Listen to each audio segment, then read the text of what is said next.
Feel that? The ground is shaking beneath your feet. Leaves are falling from trees. It feels as if a mini earthquake happens every few seconds. Bam! Bam! Something's coming right out of the woods towards you. There it is! The first thing you see is giant tusks and a long trunk. Then the creature's entire body emerges from the forest.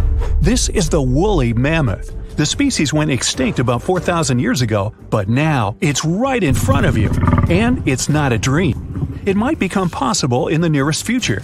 People are going to try to bring these animals back to life, and a group of scientists is already working on it. So, woolly mammoths appeared about 450,000 years ago in Siberia. Later on, they also settled in North America. Real estate was cheaper then. Then these animals took over Asia and even Europe. These guys were the tallest land animals during the last ice age.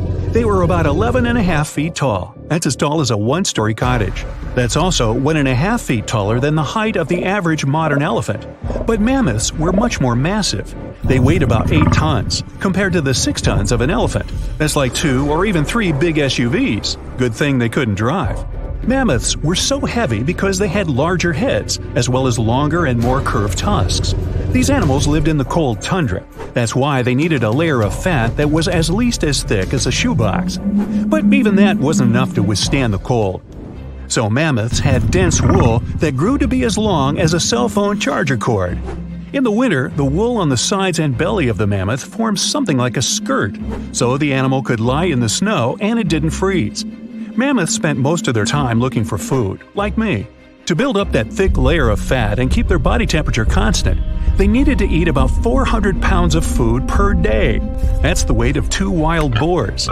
But mammoths were herbivores, which means they ate grass and willow or pine branches. But after the Ice Age, the warming began. The tundra, where mammoths live, began to turn into swamps. The amount of food was decreasing. This caused a drop in the population of woolly mammoths. And now, scientists want to bring mammoths back to life. Using genetic engineering, they hope to recreate the mammoth using its DNA. Of course, this doesn't mean they will create the animal from scratch in a lab. First of all, they need a creature that resembles the woolly mammoth as much as possible. The answer is the Asian elephant. Both the mammoth and the elephant came from the same common ancestor millions of years ago. Their DNA is 99.6% the same. So, scientists only need to add several missing genes to the elephant DNA. This will provide them with fur, necessary fat, long tusks, a large domed head, and other distinctive mammoth features. And the best news is that we do have the mammoth DNA. These animals lived in colder parts of our planet with never-ending winter. This eternal refrigerator has preserved not only mammoth bones, but also their genetic material. Scientists have managed to identify about 60 specific genomes that can help recreate mammoths. The most difficult step is to bring this creature into the world. One option is to remove some DNA elements from an elephant's egg and replace them with mammoth DNA. But this would require a surrogate elephant mother. It would carry the baby for about 2 years, and then the first mammoth would be born. But scientists question this option. Creating a herd of mammoths would take decades and require too many surrogate mothers. Another option is to make an artificial womb. Nowadays, there are successful cases of creating a sac in which an embryo can safely develop. The main problem here is the sac itself. It has to be large and strong enough. It'll hold a developing mammoth baby for 2 years. In the end of this period, it'll have to withstand the weight of about 200 pounds. But it's also important to remember that elephants live in a matriarchal society, just like mammoths did. And when an elephant is born, the first thing it sees is its mother. Their connection remains strong for many years as the baby elephant grows. So many people say that such a way of growing a mammoth is highly unethical. But scientists continue their research. They insist that their goal is to improve the already existing genetic engineering technologies and apply them in the future. This way, we can save endangered animal species. But why should we bring woolly mammoths back to life in the first place? Some scientists believe that these animals played an important role in the planet's ecosystem. These days, the tundras of Siberia and North America are gradually warming up and releasing a lot of carbon dioxide. This contributes to the greenhouse effect, which warms up our planet even more. These tundras are now heavily overgrown with moss. But thousands of years ago, when woolly mammoths roamed these areas, tundras were more like pastures. Mammoths trampled moss and felled trees. They were some sort of ecosystem engineers. It's believed that the return of mammoths to these areas might help bring them back to their original state. Restored pastures will keep the soil from eroding. They may even be enough to decrease the production of harmful carbon dioxide. Recently, ecologists have brought many bison and other animal species to the vast expanses of Siberia for the same purpose, but some scientists believe that woolly mammoths would do a much better job. If this experiment turns out to be successful, people would have an opportunity to bring back to life a huge number of extinct animal species. Unfortunately, there's a limit to how long animal DNA can survive in fossils. If these fossils are hidden a few feet underground, DNA can last from 1,000 to 10,000 years. If the fossils, let's say, are in the ice in the Antarctic, DNA can remain intact for several 100,000 years. Unfortunately, it means we would never be able to recreate dinosaurs. They went extinct about 66 million years ago, and people just don't have any access to their DNA. But we could bring back some animals that disappeared not so long ago, like moa. It's a species of flightless birds. The largest of them was as tall as the woolly mammoth and weighed as much as a scooter. But the smallest species could be the size of a turkey. They lived in New Zealand and were isolated from the outside world for almost 80 million years, but they became extinct after the first people arrived there. Or Steller sea cow. This was the largest aquatic mammal after whales. These sea cows were as long as a limousine, and they weighed more than African elephants. Steller sea cows had a very lazy lifestyle. They lived near the shore and ate algae, mostly seaweed. Scientists believe they didn't even know how to dive. Even though elephant birds were indeed birds, they couldn't fly. These creatures were twice as tall as an ostrich and weighed 10 times as much as the average person. They lived in Madagascar and, like ostriches, laid eggs. Although elephant birds became extinct almost 1,000 years ago, people still find their eggs. Scientists managed to get the DNA of these animals and analyze it. It turns out that the closest relative of the elephant bird is the kiwi. It's another kind of non-flying bird about the size of a domestic chicken. Pinta Island tortoises used to rest for 16 hours a day. They also drank a lot of water and could store it like camels. Each animal has its own role in the ecosystem, as well as in the food chain. The disappearance of one animal can cause huge problems for others. Such a chain reaction can wipe out an entire ecosystem. For example, dinosaurs didn't disappear instantly after the meteorite collided with Earth. The impact caused fires all over the planet. This decreased the amount of food for plant-eating dinosaurs. When they disappeared, meat-eating dinosaurs began to starve. And then all dinos gradually vanished off the face of the Earth. Many scientists think people do need genetic engineering technologies that can bring back extinct species. The pace of climate change on the planet is getting too fast for some animals to keep up with it and survive.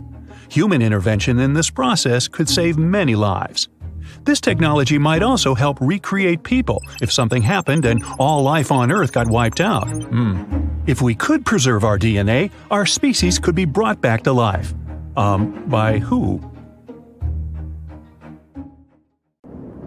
Now, I say Ice Age, and what do you imagine? I'm guessing you see our whole planet is frozen. It is eternal winter everywhere. Humans are hiding in their shelters, and only mammoths and saber-toothed tigers are slowly roaming the planet, looking for some food and greenery, and crazy squirrels are hunting for their one and only nut. Well, this last part I took from somewhere else. Anyway, these things are not true. Let's see what the real Ice Age looked like, how long it lasted, what the planet was like, and if we're anywhere close to another one like this. Now, we all say the Ice Age, which implies there was one massive period of snow and extreme cold the planet experienced. But there were several Ice Ages, at least 5 to be precise. The first Ice Age occurred between 2.4 and 2.1 billion years ago, and the last one was from 2.6 million years ago until 11,500 years ago. Some would even say that it lasts until today. I'll tell you why later. So it's relatively recent that the planet started to experience warmer temperatures, and what we call climate change could be the end of the most recent Ice Age.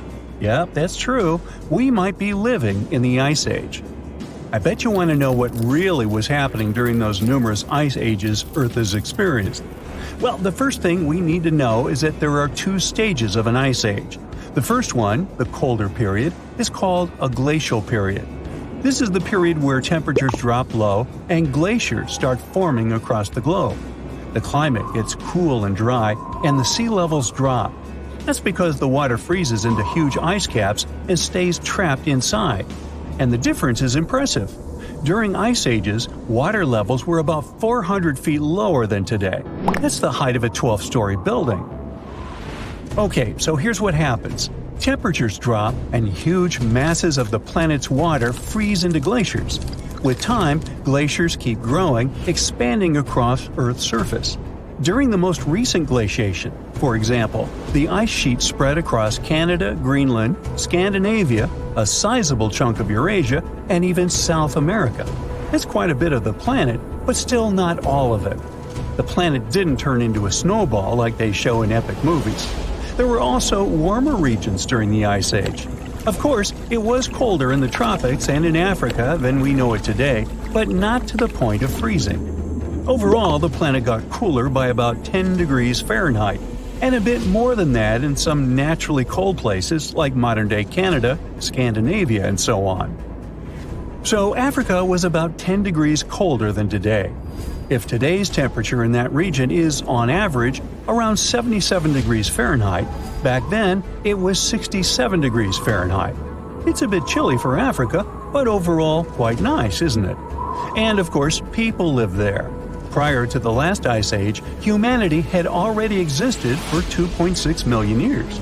So when it started, Earth was populated by early Homo sapiens and some other species, and they all lived in Africa.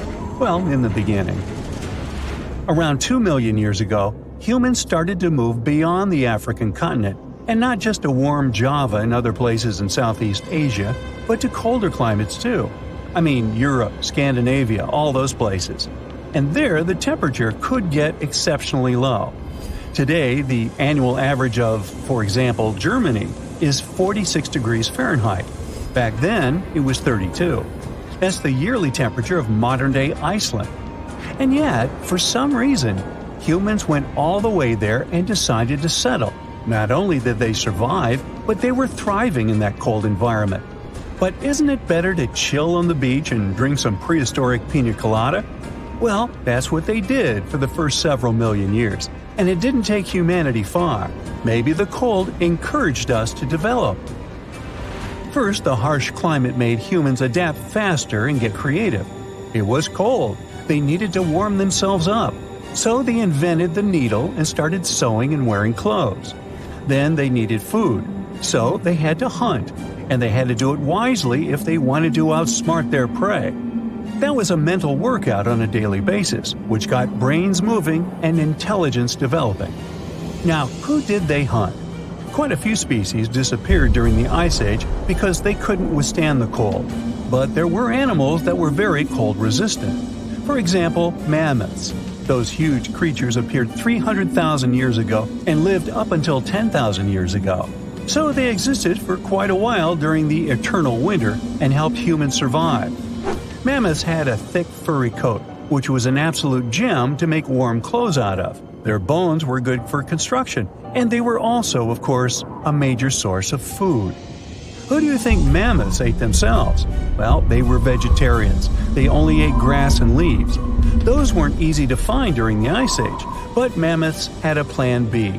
On their backs, they had backup lumps of stored fat, which allowed them to last longer without food if they had a few bad days when they couldn't find anything. There were also saber-tooth cats. They were quite widespread across the planet. You could find them on almost any continent. They were fearless predators, and few stood a chance against them, not even early humans, unless they could outsmart these wild cats. Saber-toothed cats went extinct after their main prey species disappeared. There were also giant sloths. No, make it bigger than this. They were really giant, standing 12 feet tall. This is about twice the height of an average modern-day man. And surprisingly, such big creatures only ate leaves and grass, just like mammoths. There were also giant beavers, reaching the size of an average modern-day human, 5.9 feet. Now, you might have noticed that everything was giant during that era. Well, actually, even before the Ice Age, animals were typically large.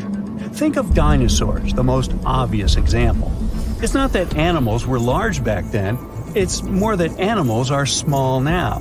The reason is a mass extinction that started when the climate started to get warmer. Many species just couldn't adapt to higher temperatures. Plus, humans kept hunting them, which of course didn't help. So, no more mammoths or saber-tooth cats anymore, even though I'm not feeling sorry for the latter. They were scary. Now instead, we have these. Ooh, what a cutie. But let's get back to those higher temperatures.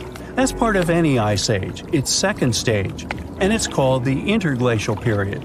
It's a warmer period when temperatures start to rise, glaciers begin to melt, and water levels rise too. Remember that the water level dropped as much as the height of a 12-story building. Well, during the interglacial period, it's all coming back, flooding what was once land. That's exactly the stage that scientists think started 11,500 years ago and is still lasting. Experts aren't sure how to determine exactly when the interglacial period starts. Historically, it happens at the peak of solar radiation in the northern hemisphere. It starts getting warmer, some glaciers begin to melt. This process releases CO2 that was trapped before from the ocean. The excess amount of CO2 adds to the warming of the atmosphere. It turns out it's a natural process that comes after every long ice age. Our planet has been freezing and melting all by itself long before the appearance of humans. But scientists also say that recent human activity in the last 150 years has played a key role in speeding up that process.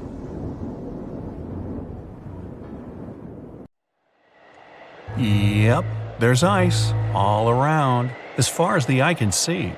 A white desert covers the entrance to your cave, the one where you and a bunch of other settlers live. Everyone's gathered around a fire pit, trying to keep warm, telling each other stories about how much snow they saw the other day. Some are running around playing tag, throwing sticks, whatever people used to do for fun 300,000 years ago. You're one of the earliest Homo sapiens to ever walk the earth. Others are sleeping or just resting their eyes. All around the cave, all you can hear are stomachs rumbling, sounds like a wild animal lurking around. You look out the mouth of the cave and see that the storm has cleared. Time to grab some tools and head out as a group. In the open wilderness, you find some berries covered in snow and plants that might be edible. But it's not enough to feed the whole tribe. It's the Ice Age, and there's not much vegetation growing anywhere.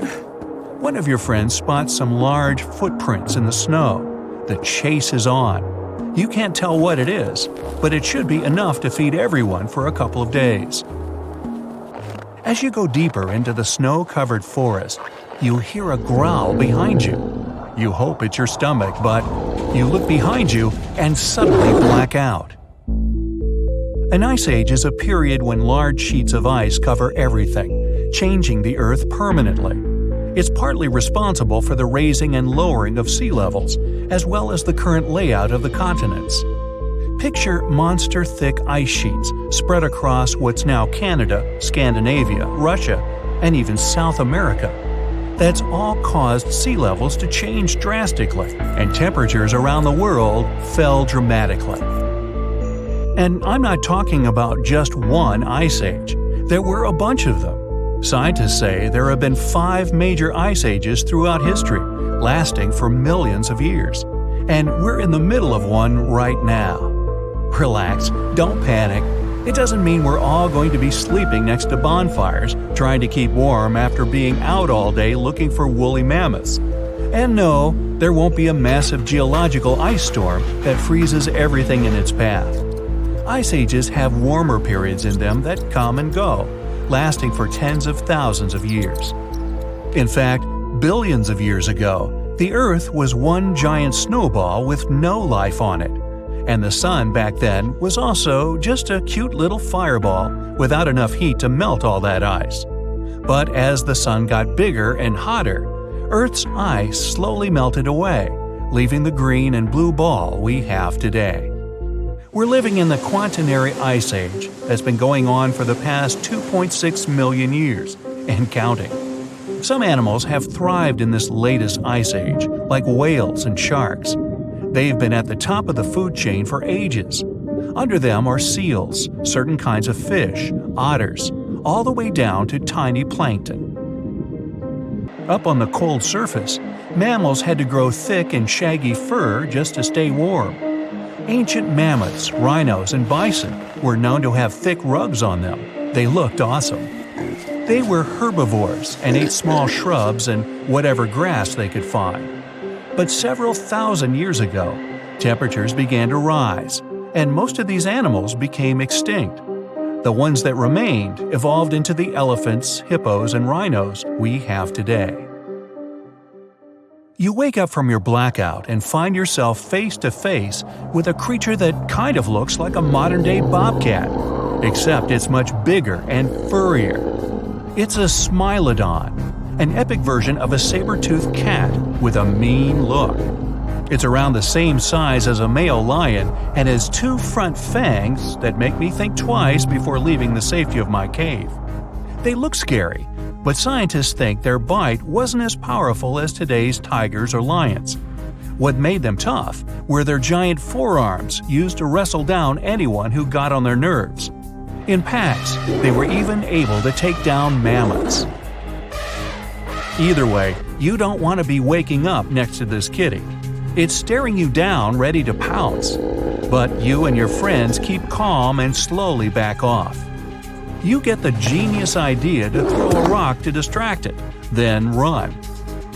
Nowadays, it's near impossible for a human to outsprint a lion or tiger, but humans back then were much fitter. Once the danger's over, everyone continues to look for food. It's getting dark, and you haven't found anything to bring back to the cave. Suddenly, you smell something burning. Way off in the distance, you see a thin column of smoke rising into the sky. Another settlement? You and your friends look at each other and approach the smoke cautiously. Homo sapiens first came into being about 200 or 300 years ago. But human history didn't just pop up out of nowhere. As far back as 7 million years ago, some of us decided to call it quits. We left our chimpanzee ancestors in the jungle and started doing our own thing. And that didn't just happen once. Over those next millions of years, there were over 20 different human species. Some were our ancestors, some were twigs from a completely different branch. Some were tiny, others better adapted for hot or cold weather. Before you know it, you see a group of Neanderthals cooking some meat, sharpening their tools. Neanderthals were the first to migrate to Europe. Scientists believe they were around somewhere between 40,000 to 400,000 years ago. They occupied all areas between Europe and Asia, while Homo sapiens, that's us, were still all the way down in Africa. You enter their camp and immediately see the differences between each other. They're stocky and look a bit different, but there are some similarities, like flat teeth for chewing and gnawing and big skulls for their big brains. They even have clothes on, like you. According to archaeologists, they lived in shelters and made tools out of stone, sticks, and bones. They welcome you inside and give you a tour like no other.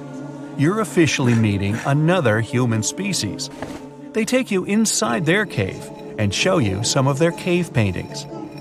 They were the first artists of their time. Many of their galleries are still around today, like the ones in caves in Spain. You know their style: minimalist paintings of deer, a large handprint. They also dabbled a bit in jewelry making. They made necklaces out of eagle talons and animal fangs. They were also probably the first ones to harness the power of fire. Did they discover it when a bolt of lightning hit a tree? Or when one of them dropped a rock on another rock, creating a spark? No one really knows. But they were able to recreate it and use it to keep warm, to cook food, to see in the darkness, and to protect themselves. After the nice tour, you hang around the campfire to keep warm. They even offer you some extra clothes for the journey home, mostly thick, shaggy mammoth coats. If only you could talk to each other, that would be awesome. But it's getting dark, and you need to head back to the tribe. You say your goodbyes and thank them for teaching you how to draw a deer, and for that sack of food they gave you. The Ice Age was important for the development of the modern Homo sapiens. Because of the extreme cold and other harsh conditions, they had to adapt to survive, be extra clever and innovative. They developed advanced tools and even used bone needles to sew warm clothing. They may have hosted the first ever runway show. When the climate started to get warmer, they developed farming techniques to sustain themselves and mainly settled near large bodies of water like rivers or lakes, while others opted to be near seas and oceans. They, we, were even the first to domesticate animals. Fast forward a few 100,000 years and here we are.